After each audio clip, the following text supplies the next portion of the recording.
Right now, the Amazon River is moving, billions of tons of water flowing east toward the Atlantic Ocean. That's what everyone knows about the Amazon. That's what every map shows. That's what every textbook says. But underneath that massive eastward flow, something strange is happening. Something that took scientists centuries to notice.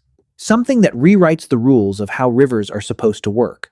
And once you understand it, you will never look at a river the same way again.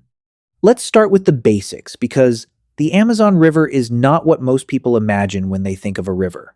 The Amazon is not one river. It is a system of over 1,000 tributaries covering an area larger than the contiguous United States. At its widest point during flood season, the Amazon River can be 40 kilometers across. The Amazon discharges so much water into the Atlantic that you can find fresh water, not salt water, over 200 kilometers out into the ocean. Now, here's something that surprises almost everyone. The Amazon River has almost no slope. From the Peruvian highlands all the way to the Atlantic Ocean, a distance of over 4,000 kilometers, the river drops only about 65 meters in total elevation. That is roughly the height of a 6-story building spread across the entire width of a continent. And this almost perfectly flat basin is what creates the strange behavior that scientists took centuries to fully understand. Now, let's talk about what the Amazon actually does, because this is where it gets genuinely extraordinary. The Amazon has 2 distinct seasons, wet season and dry season, and what happens between them is unlike anything else on Earth. During wet season, the Amazon River can rise by up to 14 meters, flooding an area of jungle the size of England. Trees that were standing in open jungle are now submerged under 12 meters of water. Fish swim through the treetops, dolphins navigate through what was forest, and the entire ecosystem transforms into something with no equivalent anywhere on Earth. And here is where the backwards flow comes in, because when the Amazon floods, something remarkable happens to its tributaries. When the main Amazon River rises during flood season, it becomes so full that it physically backs up into its own tributaries. Water that was flowing toward the Amazon suddenly starts flowing away from it in the opposite direction. The Rio Negro, one of the Amazon's largest tributaries, reverses its flow for months at a time during flood season. The volume of water involved is almost incomprehensible. We're talking about entire lakes forming and then draining in the opposite direction. And this backwards flow creates one of the most unique ecosystems on Earth, the Varja flooded Amazon forest. Now, let's talk about the underground Amazon, because the backwards flow story gets even stranger. In 2011, Brazilian scientists announced the discovery of a second Amazon river flowing entirely underground. Scientists named it the Hamza River after the researcher who discovered it, and it is as long as the surface Amazon but flows in a completely different direction. The Hamza River flows at depths of between 200 and 4,000 meters beneath the surface. But here's the extraordinary thing: it flows much more slowly than the surface river, and may take thousands of years to complete its journey, which means water that is underground in the Amazon right now may have entered the system thousands of years ago. Now, let's talk about the meeting of the waters, because this is one of the most visually extraordinary natural phenomena on Earth. Near the city of Manaus in Brazil, the dark black water of the Rio Negro meets the sandy brown water of the Amazon River, and they refuse to mix. 2 rivers flowing side by side, separated by a visible line for over 6 kilometers before they finally begin to blend. The reason they don't mix is because the 2 rivers have different temperatures, different speeds, and different densities, creating what is essentially an invisible wall between them. Now, let's talk about why the Amazon is black, because the Rio Negro's distinctive color is one of the most fascinating chemical stories in nature. The Rio Negro appears black because it carries enormous quantities of dissolved organic matter, essentially tannins leached from decomposing leaves and vegetation. It's essentially the same chemical process that makes tea dark when you steep it. The Amazon is brewing its own tea at continental scale. And here's the remarkable thing about black water: it's actually far more acidic than regular river water, which makes it almost completely hostile to mosquitoes.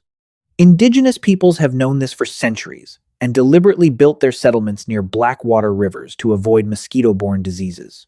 Now, let's talk about the Amazon's relationship with the atmosphere, because this is where the river story becomes a global story. The Amazon River and its forest together create what scientists call a flying river. an atmospheric river of water vapor that carries more water than the Amazon River itself. The Amazon forest releases 20 billion tons of water vapor into the atmosphere every single day. That atmospheric river of water vapor travels westward, hits the Andes Mountains, and falls as rain on the farms and cities of South America. The Amazon creates the rainfall that grows the food that feeds hundreds of millions of people, most of whom have never seen the Amazon. Which means destroying the Amazon doesn't just affect the Amazon, it affects rainfall patterns across an entire continent. Now let's talk about something that scientists only recently discovered the Amazon River used to flow in the completely opposite direction. Millions of years ago, the Amazon River flowed westward toward the Pacific Ocean, not eastward toward the Atlantic. The entire river reversed its direction because of one of the most dramatic geological events in Earth's history. The rise of the Andes Mountains, which began around 25 million years ago, blocked the western flow and forced the Amazon to find a new outlet. The river essentially backed up behind the rising mountains, forming an enormous inland sea in the center of South America. This inland sea may have lasted for millions of years, and the Amazon River basin we know today was shaped by its eventual drainage eastward. Which means the Amazon as we know it today, with all its extraordinary biodiversity, may be partly a legacy of that ancient inland sea. Now, let's talk about something that affects the Amazon River that most people never think about: the ocean. The Atlantic Ocean's tides reach hundreds of kilometers up the Amazon River, creating a phenomenon called the Amazon bore, or pororoca. The pororoca is a tidal bore, a wave created when the incoming ocean tide meets the outgoing river current that can reach 4 meters high and travel at speeds of 30 kilometers per hour. The pororoca can be heard coming from 30 kilometers away, and it destroys everything in its path: trees, animals, riverbanks. And here's something extraordinary. Surfers travel from around the world to surf the pororoca, which can be surfed continuously for over 30 minutes. Now, let's talk about something that connects the Amazon River to Africa in a way that sounds impossible but is completely real. Every year, the Amazon receives approximately 22 million tons of dust blown all the way across the Atlantic Ocean from the Sahara Desert in Africa. That Saharan dust contains phosphorus, a critical fertilizer, and it is the primary source of nutrients for the nutrient-poor Amazon soil. The Amazon is fertilized by Africa. The two continents are connected by an invisible river of dust, traveling 5,000 kilometers across the Atlantic. Now let's talk about what the Amazon River is actually doing to the Atlantic Ocean. The Amazon dumps so much fresh water into the Atlantic that it creates a lens of fresh water on the ocean surface that influences ocean circulation patterns. The Amazon also delivers enormous quantities of sediment to the Atlantic, building new land at its delta at a rate visible within a human lifetime. Now, here's something that researchers discovered that completely changes how we think about the Amazon's future. The Amazon may be approaching a tipping point where deforestation reduces rainfall enough to trigger a self-reinforcing cycle of drying and forest death. Scientists call this the Amazon dieback, and some models suggest it could transform large portions of the Amazon from rainforest into savanna. If this happens, the flying rivers stop and the rainfall patterns across South America collapse, affecting food production for hundreds of millions of people. The Amazon River is not just a river, it is a climate system, and what happens to it affects weather patterns across the entire Western Hemisphere. Now here's what I find most extraordinary about the Amazon River. It has been flowing for millions of years through ice ages and warm periods and mass extinctions and continental shifts. It survived the asteroid that killed the dinosaurs. It survived millions of years of climate change. It built one of the most complex ecosystems life has ever produced. And we have understood almost none of it until the last few decades. The underground river flowing beneath it only discovered in 2011, the Saharan dust fertilization connection only confirmed within the last 2 decades. The flying rivers only quantified in the last decade. We are only now beginning to understand how the Amazon works, and we may be destroying it before we finish understanding it. Every tributary that is diverted for agriculture, every forest that is cleared for cattle, changes the water balance of a system we are only beginning to comprehend. The Amazon River has no real beginning and no real end. It is part of a cycle that connects the forest to the atmosphere, to the ocean, and back again.